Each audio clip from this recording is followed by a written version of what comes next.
Students நம்ம இன்னைக்கு எதை பற்றி பார்க்க போகிறோம்னு பார்த்தீங்கன்னா பிஎஸ்சி ஃபிசிசியன் அசிஸ்டன்ட் கோர்ஸ் பற்றின டீட்டெயில்ஸ் தான் பார்க்க போகிறோம். ஃபிசிசியன் அசிஸ்டன்ட்னா என்ன, இந்த கோர்ஸ் ஜாயின் பண்ணுறதுக்கான எலிஜிபிள் க்ரைட்டீரியா என்ன, என்ன மாதிரியான சப்ஜெக்ட்ஸ்லாம் கவர் பண்ணுறாங்க, கோர்ஸ் கம்ப்ளீட் பண்ணவங்களுக்கு இருக்க ஜாப் ஆப்பர்ச்சுனிட்டிஸ்லாம் என்ன, என்ன மாதிரியான பொசிஷன்ஸில் ஒர்க் பண்ண முடியும், இந்த டீட்டெயில்ஸ்லாம் தான் இந்த வீடியோவில் பார்க்க போகிறோம். இது போல் மெடிக்கல் கோர்சஸ் பற்றின இன்ஃபர்மேஷன்ஸ் தான் நம்ம சேனலில் வரும். ஸோ சேனலை சப்ஸ்கிரைப் பண்ணிக்கோங்க. வாங்க வீடியோக்குள்ளே போகலாம்.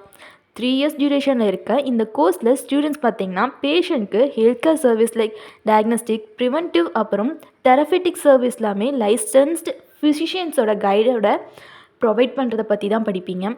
இந்த கோர்ஸ் கம்ப்ளீட் பண்ணுறவங்களுக்கு என்ன மாதிரியான ரெஸ்பான்சிபிலிட்டிஸ் இருக்கும் அப்படின்னு பார்த்தீங்கன்னா, ஃபிசிக்கல் எக்ஸாம்ஸ்க்கு பேஷண்ட்டை கண்டக்ட் பண்ண வைக்கிறது, தென் டயக்னஸ்டிக் டெஸ்ட்டுக்கு ஆர்டர் கொடுக்கறது, தென் மெடிக்கேஷன்ஸை பேஷண்ட்க்கு ப்ரிஸ்கிரைப் பண்ணுறது, ஃபிசிஷியன்ஸ்க்கு சர்ஜரிஸ் அப்போது அசிஸ்ட் பண்ணுற மாதிரியான நிறைய ரெஸ்பான்சிபிலிட்டிஸோடு இருப்பீங்க. தென் இந்த கோர்ஸ் ஜாயின் பண்ணணுன்னா என்ன மாதிரியான எலிஜிபிலிட்டி இருக்கணும்னு பார்த்தீங்கன்னா, 12th சயின்ஸ் ஸ்ட்ரீம், அதாவது பாட்னி, ஸ்வாலஜி இல்லைனா பயாலஜி சப்ஜெக்டை கம்பல்சரியாக படிச்சிருக்கணும். அது கூட ஃபிசிக்ஸ், கெமிஸ்ட்ரி இல்லைனா மேத்தமெட்டிக்ஸ் மாதிரியான எந்த சப்ஜெக்ட் வேணாலும் படிச்சிருக்கலாம்.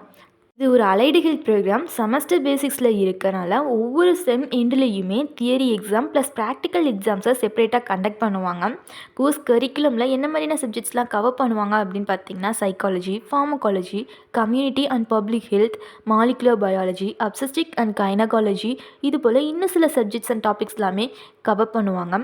கோர்ஸ் கம்ப்ளீட் பண்ணுறவங்களுக்கு என்ன மாதிரியான ஜாப் ஆப்பர்ச்சுனிட்டிஸ் இருக்குதுன்னு பார்த்தீங்கன்னா, ஃபிசிசியன் அசிஸ்டண்ட்டாக ஒர்க் பண்ணலாம், dietician, nutritionist, family health care physician, professor மாதிரியான பொசிஷன்ஸில் ஒர்க் பண்ண முடியும். எந்தெந்த செக்டர்ஸ்லைன்னு பார்த்தீங்கன்னா, private medical centres, hospitals, clinics, அது மட்டும் இல்லாமல் எஜுகேஷ்னல் சைடுமே ஒர்க் பண்ண முடியும். உங்களால் எவ்வளோ சேலரி பேக்கேஜ் எக்ஸ்பெக்ட் பண்ண முடியும்னு பார்த்தீங்கன்னா, பொசிஷனை பொறுத்து 2 லேக்கில் இருந்து 5 லேக் வரைக்குமே ஆனுவலாக ஏர்ன் பண்ண முடியும். இந்த கோர்ஸ் பற்றின ஃபர்தர் இன்ஃபர்மேஷன்ஸ் தெரிஞ்சுக்கணுன்னா ஸ்க்ரீனில் தெரிகிற நம்பருக்கு கால் பண்ணி டீட்டெயில்ஸ் தெரிஞ்சுக்கோங்க. இதுவரை சொன்ன இன்ஃபர்மேஷன் யூஸ்ஃபுல்லாக இருந்தால் சேனலை சப்ஸ்கிரைப் பண்ணிக்கோங்க. தேங்க்ஸ் ஃபார் வாட்சிங்.